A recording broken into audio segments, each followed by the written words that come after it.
अर्जुन 22 साल का engineering graduate था, जो जिंदगी में पूरी तरह खोया हुआ महसूस करता था।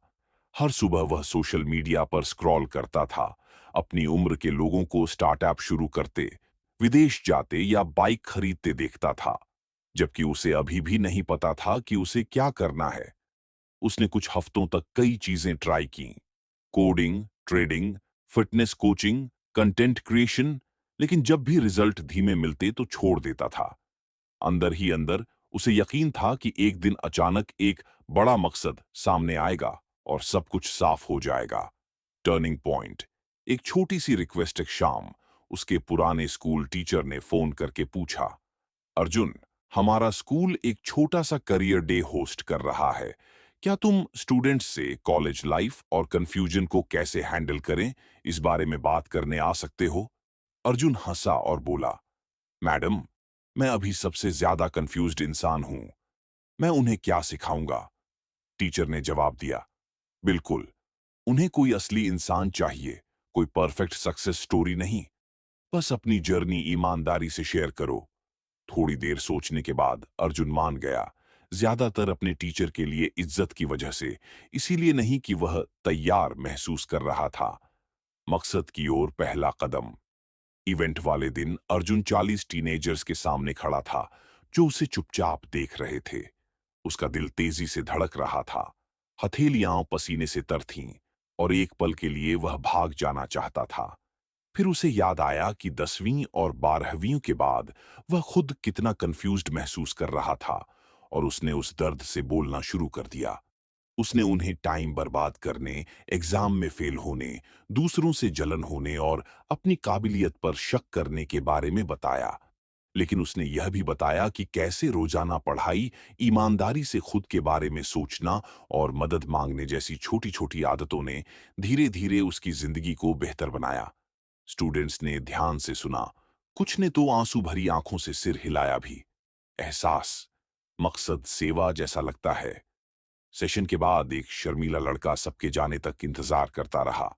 वह अर्जुन के पास आया और बोला, भैया, मैं स्कूल छोड़ने का प्लान बना रहा था, क्योंकि मुझे लगा कि मैं बेकार हूं। आपकी बात सुनने के बाद मुझे लगा कि शायद मुझे एक बार और कोशिश करनी चाहिए। उस एक बात ने अर्जुन पर किसी भी ताली से ज्यादा असर डाला। घर जाते समय उसे एहसास हुआ कि महीनों में पहली बार उसे हल्का, शांत और एनर्जी महसूस हो रही थी। ऐसा इसलिए नहीं था कि उसने पैसा या नाम कमाया था, बल्कि इसलिए कि उसके स्ट्रगल ने किसी और की मदद की थी। मकसद में बढ़ना उस दिन से अर्जुन ने अचानक जिंदगी को समझ नहीं लिया, बल्कि उसने एक साफ फैसला किया, मैं जो भी करूं, उससे उन लोगों की मदद होनी चाहिए जो मेरी तरह खोया हुआ महसूस करते हैं। उसने एक छोटी सी आदत शुरू की। हफ्ते में एक बार वह कंफ्यूजन, फेलियर और रोजाना की छोटी मोटी प्रोग्रेस के बारे में बात करने के लिए स्कूल या कॉलेज जाता था। उसने एक सिंपल यूट्यूब चैनल शुरू किया, जहां वह अपनी जर्नी से छोटी कहानियां और सबक शेयर करता था। वह व्यूज पर कम और इस बात पर ज्यादा फोकस करता था कि क्या कम से कम एक व्यक्ति को देखने के बाद हिम्मत मिली। धीरे धीरे कुछ स्टूडेंट्स ने उसे मैसेज करके बताया कि उसके वीडियो ने उन्हें एग्जाम स्ट्रेस या पर्सनल प्रॉब्लम के दौरान हिम्मत बनाए रखने में मदद की। वह करोड़पति नहीं था, कोई सेलिब्रिटी नहीं था, लेकिन आखिरकार वह एक दिशा के साथ जी रहा था। सुनने वालों के लिए आखिरी मैसेज। एक रात अर्जुन ने अपनी डायरी में लिखा, मकसद कोई नौकरी नहीं है, कोई टाइटल नहीं है, कोई पोजीशन नहीं है।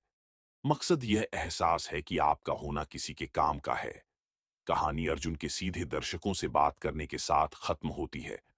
आसमान से एक परफेक्ट मकसद के गिरने का इंतजार मत करो। तुम जहां हो वहीं से शुरू करो, जो तुम्हारे पास है और जिसकी मदद कर सकते हो करो। तुम्हारा मकसद एक बड़े पल में पूरी तरह से नहीं बन जाएगा। यह हर दिन बढ़ेगा जब तुम काम का बनने का फैसला करोगे। सवाल ये नहीं है कि मेरा मकसद क्या है, असली सवाल ये है कि मैं आज उस थोड़ी सी जानकारी से किसकी मदद कर सकता हूं जो मुझे पहले से पता है। जब तुम रोज इसका जवाब देना शुरू करोगे, तो तुम्हारा मकसद चुपचाप तुम्हारे साथ चलेगा।